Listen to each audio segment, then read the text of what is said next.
Welcome back, everyone, as we dive back into the story of the Napoleonic Wars. After this episode, we are going to take a slight break, maybe a week or so, and then we'll come back to the final episodes. And that'll be dealing with the Battle of the Nations, all the way down through to Waterloo. So I don't want to give Napoleonic burnout here, but we are going to come back to it pretty quickly. It's not going to be several months or anything like that. So I'll put the link in the description to the original content as well as to the beginning of this playlist of reactions so you can get caught up. This one's kind of long, so let's go ahead and dive right into it.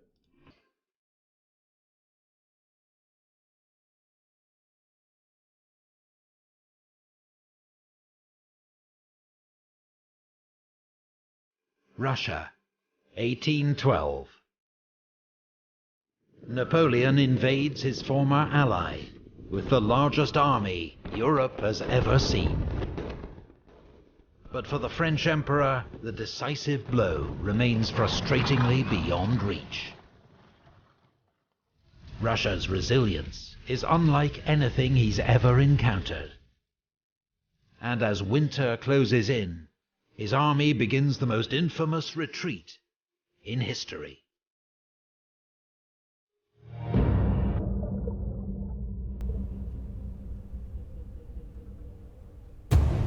The 15th of September, 1812. 83 days after invading Russia, a week after his costly victory at Berezina, Napoleon entered Moscow. He expected to be greeted by dignitaries, formally offering the city's surrender. Instead, he discovered that 90% of Moscow's inhabitants had fled. All of this is to say that Napoleon has grossly miscalculated the will of the Russian people. From start to finish, he has obviously expected something very different. And remember, this is not his first time fighting against the Russians. He had fought against the Russians in one of the earlier coalition wars, even though they had been allied after that. So he sees the Tsar, I think it's Alexander, as a weak man. I think he probably assumes that the Russians are weak people. And he's realizing by now that he has heavily miscalculated that. A fire had started the previous night and was blamed on drunken soldiers. But over the next 48 hours, fires continued to break out across Moscow until most of the city was ablaze. Count Fyodor Rostopchin, the city's governor, had ordered that Moscow be destroyed rather than allowed to fall into enemy hands. Wow. And now fires were being started deliberately by Russian criminals, freed from jail and acting on police orders. French soldiers rounded up and shot any they could catch. But the inferno was impossible to contain. Scorched earth. In 4 days, 2/3 of Moscow was destroyed. With the fires finally under control, Napoleon's soldiers turned their attention to systematically looting the ruined city. While from his new quarters in the Kremlin, Napoleon sent a letter to Emperor Alexander in St. Petersburg, inviting him to make peace and end the war. Which is what Napoleon has wanted all along. We've been talking about this. This was not a war of conquest. This was not about taking Russian territory. This is about getting Russia back into the fold. He received no reply. Napoleon waited, confident that Alexander would eventually negotiate. But as the days passed, he grew increasingly uneasy. Cossack raids were disrupting his vital communications with Paris, as well as the arrival of supplies. Said this once, I'll say it 1,000 times. People think that being the defensive force is the easier, is the harder job if you're outnumbered. Like people talk all the time, Robert E. Lee had it really tough. He had so few men and he was always on the defensive. No, I would argue it's harder to be a large army invading deep into enemy territory like this because there are so many considerations. And Ulysses S. Grant talked about it in his memoirs. He talked about how anytime you look at a number and you see that this is how many men Grant had in his army during a particular campaign, that is not how many men he had available to fight in a battle, because at any given time, maybe a quarter of those men are guarding supply lines and protecting, supply depots and things like that. Because look at all this territory all the way back to Paris that has to be covered, especially once you get into Russia. That is a tough, tough ask. While the steady attrition of French forces and Russian reinforcements meant Napoleon was outnumbered for the first time in the campaign. A fifth of what he started with. Rumours also reached him that his reluctant allies, Prussia and Austria, were in secret talks with his enemies. Remember, we talked about that too, right? Some of these allies, they're only allies as long as you are the stronger and the more favored person in all of this. They're going which way the wind blows. When they start to see that tide turn and they start to see an opportunity, they're going to turn on you. Napoleon had proposed that the army winter in Moscow, but that now looked too dangerous. Reluctantly, he accepted that the army would have to move back to Smolensk to find safe winter quarters. Napoleon knew how severe Russian winters could be, but continued to put off his departure, reassured by fine October weather, and hoping that at the last minute there might be a message from Alexander offering peace. It never came. On the 13th of October, the first light snow fell. 5 days later, Kutuzov launched a surprise attack on Murat's advance guard at Vinkovo and defeated it. Napoleon, stung into action, gave the order for the army to leave Moscow the next day.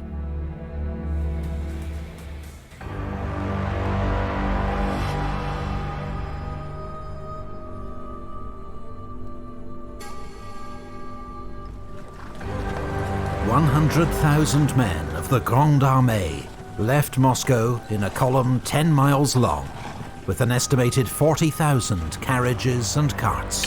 What are you thinking if you're a soldier at this point? You're already down to about 20% of the army you started with going into Russia. You finally made it to Moscow. That was the target all along. You've been told that this is going to be a great victory and that they're going to surrender, and none of it has happened. And now you're in late October and you're starting to march and the weather's going to start turning. What are you thinking as a soldier? I wonder. There were women and children too. Army wives and the vivandières, the women who cooked for the soldiers, as well as some civilians. Every wagon and pack was stuffed with as much food and loot as possible. As he set off, Sergeant Bourgogne of the Imperial Guard made an inventory of his pack. It contained several pounds of sugar, some rice, some biscuit, half a bottle of liqueur, a woman's Chinese silk dress embroidered in gold and silver, several gold and silver ornaments, amongst them a piece of the cross of Ivan the Great. And this is a sergeant, so it's not even like he's a high-ranking officer, so they really did come out of here with some stuff. Besides these, I had my uniform, a woman's large riding cloak, 2 silver pictures in relief, 12 inches long and 8 high, all in the finest workmanship. Also several lockets, and a Russian prince's spittoon set with precious stones. I wore over my shirt a yellow silk waistcoat, which I had made myself out of a woman's skirt. Over that, a large cape lined with ermine, and a large pouch, hung at my side by a silver cord. This was full of various things, amongst them a crucifix in gold and silver, and a little Chinese porcelain vase. Then there were my firearms, powder flask, and 60 cartridges in the box. This heavily encumbered army did not yet realize it was in a race against time. The Russians were beginning to move against the flanks of Napoleon's 550-mile deep salient. That very day, Wittgenstein's army was driving back Marshal Saint-Cyr's outnumbered force at Polotsk and drawing Victor's 9th Corps west to support them. So yeah, I guess it's important to note here that when we talk about Napoleon entering with 500,000 men and now he's only got 100,000, that's his main force. He's obviously got other troops that are out here in other places, so he hasn't lost all 400,000 of them to casualties yet. In the south, Admiral Chichagov's advance had Schwarzenberg's Austrian corps falling back to cover Warsaw. The corridor was closing. And then there was the weather. Though Napoleon was confident his army could reach winter quarters in Smolensk in 20 days, well before the more extreme temperatures were due to hit. Napoleon planned to withdraw via Kaluga, through unspoilt country where the army could forage for supplies. But Kutuzov sent General Dokhturov's 6th Corps to block the road at Maloyaroslavets. In fierce fighting, Italian troops of Eugene's 4th Corps drove the Russians out of the town. It was a hard-won victory, reminiscent of the fighting at Borodino. Kutuzov now stood between Napoleon and Kaluga. Napoleon now took the unusual step of conferring with his marshals. And after discussing various options, he decided that rather than seek another major battle, they would retreat the way they'd come, along the Smolensk road. So now you're going to be without supplies. And so, you've been fighting the Russians as they've pulled back, and now they're getting in your way because now they know that slowing you down allows that best of their weapons, which is the weather, to take effect. They're slowed down by all their loot and all the supplies they've got. They're slowed down by the weather, no doubt, and this is ugly. Napoleon had hoped to avoid this route, as it meant marching back through country already stripped bare of supplies. The day after the fighting at Maloyaroslavets, Napoleon was nearly captured by a group of Cossacks, and saved only by General Rapp's charge at the head of his escort. After this close shave, Napoleon had a phial of poison made up, which he carried around his neck in case of capture.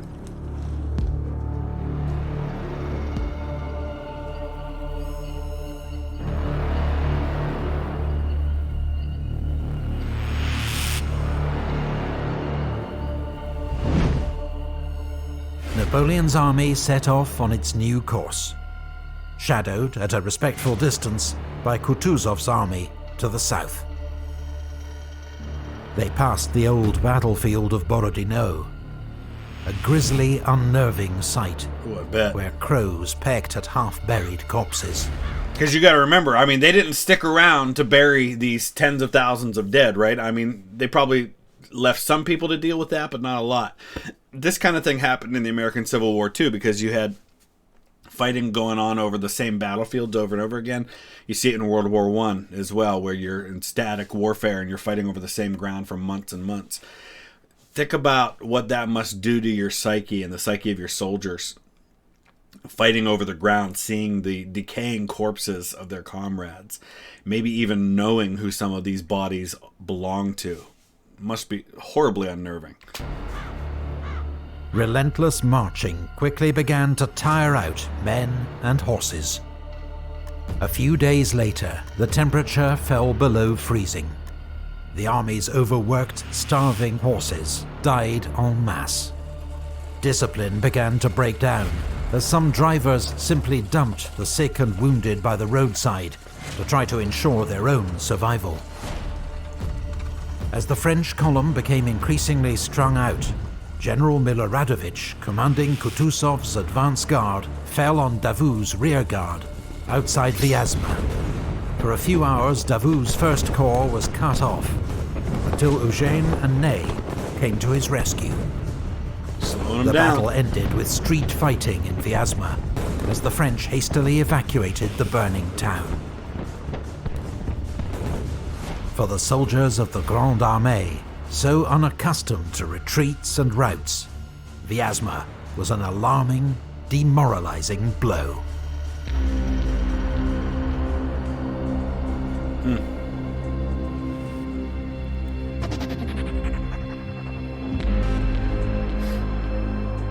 On the 4th of November, it began to snow heavily. The next night, temperatures plummeted to minus 20 degrees centigrade. Few men or women had proper winter clothing or access to shelter. Many froze to death overnight. The next morning, wagons and guns were abandoned. Many soldiers sought to save themselves, ignoring officers, stealing horses and food, and leaving the column to scour the countryside for supplies. Suddenly, all that loot doesn't matter anymore. Doesn't matter if you've got a fancy woman's dress that you stole from Moscow, if it means you're not going to be able to be alive to enjoy it or to sell it or to get something out of it. Oh, man. It's every man for themselves at this point. Many of these foragers were found by the Cossacks. Some cut down or lanced, others robbed of every possession and left to freeze. In a few cases, they were handed over to peasants, eager for retribution against the foreign invaders who had plundered all they owned. As the army struggled on towards Smolensk through... That's a really good point, too, is that you're not just dealing with the Russian army at this point. First of all, you're dealing with the Cossacks, who are much better trained and equipped and prepared for operating in this kind of weather than your own cavalry would be. But you're also dealing with the populace. Again, that's one of the issues of marching hundreds of miles into enemy territory, is that you have to deal with the irregular type of combatants, like just civilians. Blizzards. Napoleon ordered Eugene's 4th Corps to strike out for Vitebsk, where there were large French supply depots. But Vitebsk had already fallen to the Russians. 4th Corps was too weak to fight its way through, and rejoined the army, minus its artillery and most of its baggage.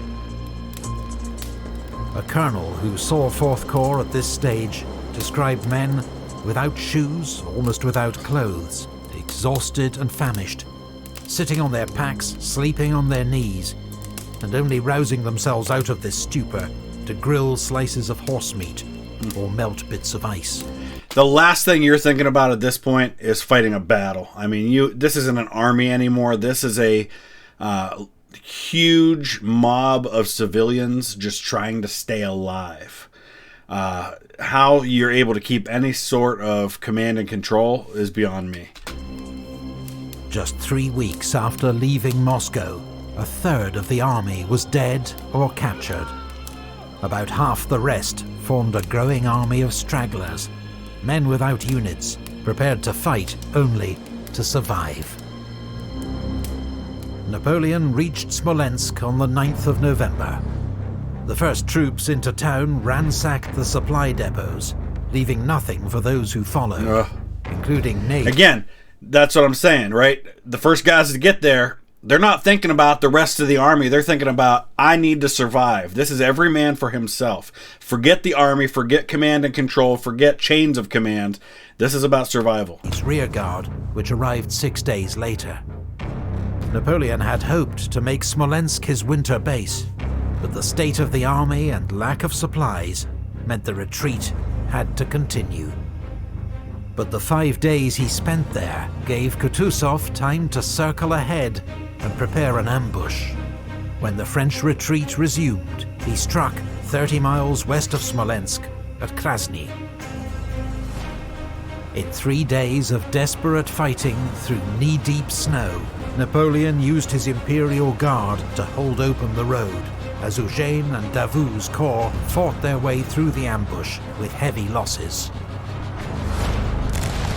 2 regiments of the Young Guard were ordered to make a sacrificial counterattack to keep the Russians at bay, and were virtually annihilated. At this point, some of these guys are probably thinking, I mean, either way, we're going to die, right? I can die in battle and maybe win some glory and honor and be remembered, or I can freeze to death or starve to death on the road back home. Kutuzov held back many of his troops and was blamed for not trying to destroy Napoleon's army when he had the chance. It's possible he was concerned at the number of raw conscripts in his own army, also suffering terribly in the freezing conditions.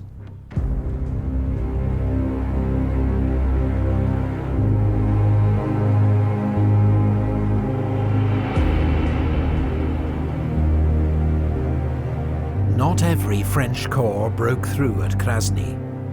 Marshal Ney and his 6,000-strong rearguard arrived on the 18th of November to find the road blocked by 60,000 Russian troops, and no sign of the promised support from Davout's First Corps. Ney's men hurled themselves against the Russian lines with desperate courage, but were mown down. Rejecting several invitations to surrender, Ney led the survivors in a daring night crossing of the Dnieper River, then across 45 miles of open country under constant attack from Platov's Cossacks. Listen, I understand that we are telling a big story here, and you guys know that from my own original content that I like to tell the small stories that we don't otherwise get, and so I find myself, whenever I hear these stories, very curious about the details of this. All we're hearing about is Marshal Ney fights this battle, goes 45 miles back. Think about the details of this. Think about the state of this army. Think about how incredible a feat it is by Ney that he can hold his army together, that he can fight a battle, that he can withdraw, that he can march them 45 miles and keep them in any sort of order whatsoever. I would love to know some of the details of this. To reach Orsha. By the time Ney rejoined the army, his rearguard was down to just 800 fighting men, leading a column of several thousand stragglers. The army regarded his escape as a miracle. Yeah. And when Napoleon heard of it, he immediately dubbed Marshal Ney the bravest of the brave.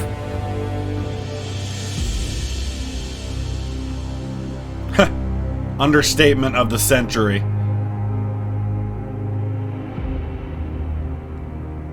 Napoleon had escaped one trap, but now 3 Russian armies were closing in from different directions and outnumbered him nearly 3-1. From the east, Kutuzov's main army with 65,000 men. From the north, Wittgenstein with 30,000, steadily driving back Marshal Victor's 9th Corps. And from the south, Admiral Chichagov's army of Moldavia with 34,000. Having detached General Ostensacken with 30,000 to prevent Schwarzenberg's Austrians and Reynier's Saxon Corps marching to Napoleon's aid. Napoleon was heading for Minsk, a major French supply base with vast stores of the food, clothing, shoes and ammunition that his army so desperately needed. But on the 21st... I was going to say, but again, Russians are going to get there first. Of November, disastrous news arrived. Minsk had fallen to Chichagov. Over and over and over again, one of the things that I've observed in this whole campaign is that the Russians are just a step or two ahead of Napoleon. They know what he's going to do. By this point, the Napoleonic Wars have been going on for a decade or more. So people are starting to figure out what Napoleon's strategies are. They're starting to be able to know their opponent, right? If you play chess against somebody 100 times, you start to figure out their strategy. You start to figure out what their moves are going to be. And then you start to be able to counter better because you know. This is the same thing here. They've fought Napoleon enough. They know when he's going to go for his supplies. They know where he's going to go. They know when he's going to try to do an outflanking maneuver. They're a step ahead of him. He then marched on Borisov, driven out the Polish garrison, and captured its bridge over the Berezina River. By rights, the Berezina ought to have frozen solid by now, so Napoleon could have crossed anywhere. But a sudden thaw had turned the river into a torrent of ice and freezing water. Can't account for weather.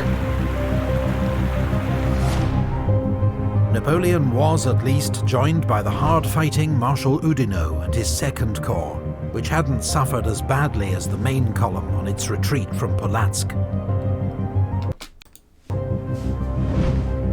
Oudinot launched an immediate counterattack on Borisov and retook the town. couldn't stop the Russians burning the bridge. With no other bridge for miles in either direction, it seemed Napoleon's exhausted army was finally doomed. But there was one sliver of hope.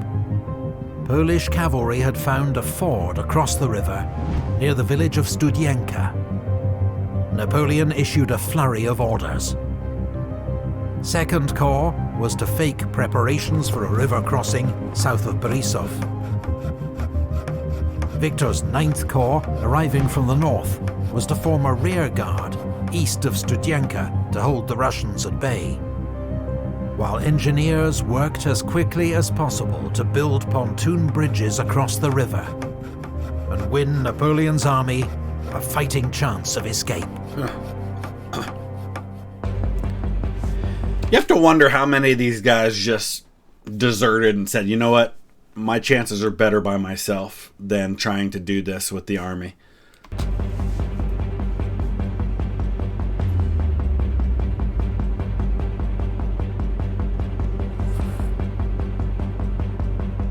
On the afternoon of the 25th of November, General Eblé's Dutch engineers began building two 300-foot pontoon bridges across the Berezina river. They worked day and night, sometimes chest-deep in freezing water. Jeez. Completed both bridges in less than 24 hours. Wow, what a feat. Few of the engineers survived the ordeal. Chichagov had been totally fooled by the diversion south of Borisov, and was moving his troops south to face it, allowing Napoleon's army to begin crossing its rickety bridges virtually unopposed. Oudinot's 2nd Corps led the way to secure a bridgehead, followed the next day by the remnants of the main army. Priority was given to formed troops, still able to fight. For the time being, the army's vast crowd of stragglers remained on the far bank. Yeah, you've got to have the best fighters first, because they're going to have to protect while everybody else gets across, and you got to have the same on the other side to protect your rear guard. And a lot of these guys, like they've said, are going to have to make sacrifices in order to buy a fighting chance for everybody else. By the time Chichagov realized his mistake and began moving north, Napoleon had troops in place to defend the crossing. On the east bank, General Partonneux's 12th Division, 4,000 relatively fresh troops from Victor's 9th Corps, formed the rearguard. As Platov's Cossacks approached from the east, the vanguard of Kutuzov's main army, Partonneux tried to rejoin 9th Corps. But caught in a swirling blizzard, with visibility down to 50 meters, he marched straight into Wittgenstein's army. His entire division was killed or captured. The next morning, Chichagov and Wittgenstein launched coordinated attacks on both sides of the river. There was desperate fighting on the west bank, where Marshal Oudinot was, yet again, seriously wounded, but his Swiss infantry held the line, until General Doumerc's cuirassiers, the army's last heavy cavalry, charged and routed the Russians. And keep in mind, this is the end of November. It's technically not even winter yet. We're still 3 weeks away from the actual start of winter. This is going to get a whole lot worse if they don't get out of here. At great cost, Polish and German troops of Victor's rearguard held off the Russians until dark, then pulled back across the bridges. For 2 nights, officers had been trying to get the vast camp of stragglers to cross the bridges when they weren't being used. But with temperatures reaching -30 centigrade, they'd preferred to stay put, huddled around their fires. At dawn on the 29th, with the army leaving and the Russians approaching, thousands of stragglers surged in panic towards the bridges. Dozens were crushed underfoot. Others fell or were pushed into the water, or tried to swim, which was certain death. No order at all to this. When French engineers burned the bridges at 9 a.m., thousands were cut off and left to the mercy of the advancing Cossacks. Some became prisoners. Others were simply put out of their misery.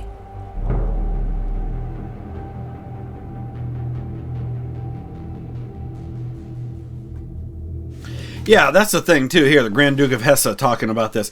These aren't all French soldiers. These are guys who are from Germany, or what will become Germany, and, they're Italians, and they're other groups, and, oh my gosh, they probably aren't even that bought into Napoleon. They just fought for him because he conquered them, and, oh, what a nightmare.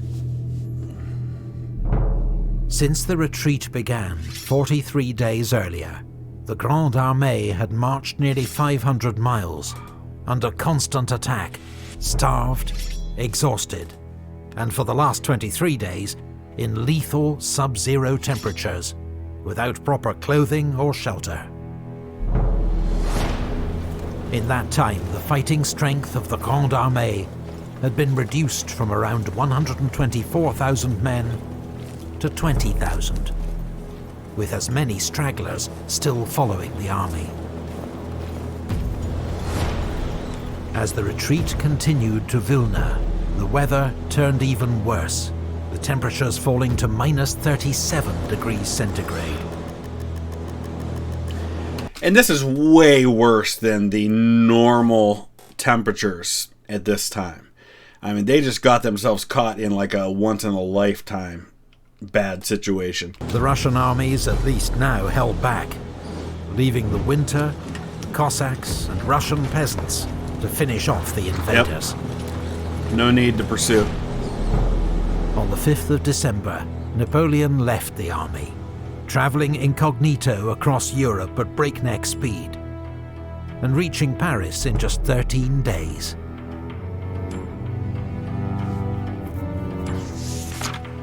Naturally, English satirists capitalized on Napoleon seeming to abandon his defeated army.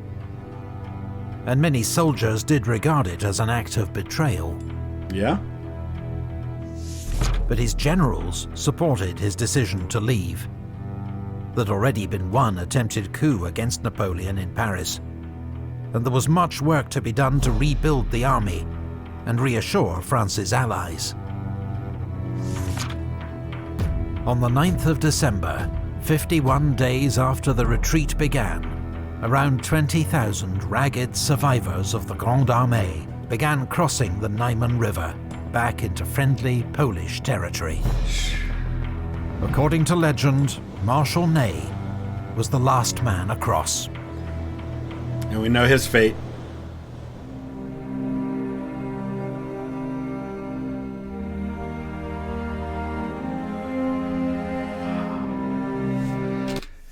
Second and Third Corps are no more than a memory, the latter a corps. I mean, this is tens of thousands of men normally. Only 60 men. My goodness. Napoleon's invasion of Russia had proved to be one of the greatest military disasters in history. He had made fatal miscalculations about geography, logistics, and above all, Russia's political and strategic response to his invasion. These blunders cost his empire around 500,000 men, as well as 250,000 horses. Look at that. And 1,000 cannon. Look at that. Put another way, of every 12 men who marched into Russia with the Grande Armée, one was killed in action or died of wounds. 2 were taken prisoner, one of whom died in captivity. 7 died from disease or the effects of climate. Just 2 returned alive.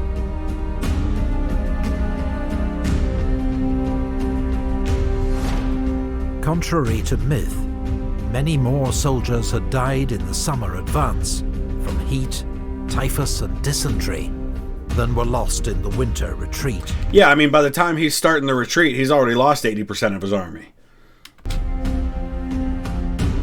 Russian military casualties were estimated at 150,000, and a huge but unknown number of civilian deaths. The Russian campaign was a catastrophe for Napoleon. Not just in lost troops and resources, but in damage to prestige and reputation. That winter, all his enemies sensed weakness. Right. Wounded animal, pounce on him now. He just lost 500,000 men. He might be able to find a way to raise another army, which we know he does, but they're going to be conscripts. They're going to be poorly trained. They're going to know what happened to the previous army. You've got your opportunity, and you may never have a better one. So, we talk all we want about Waterloo, but Spain and Russia, those are the moments where Napoleon really lost this thing. And then he's going to go into this, I know, coming down the road, we've got Leipzig, the Battle of the Nations coming. And prepared to join forces against him. But the Emperor wasn't going down without a fight. Back in Paris, he admitted to his ministers, "Fortune has dazzled me, gentlemen. I've let it lead me astray.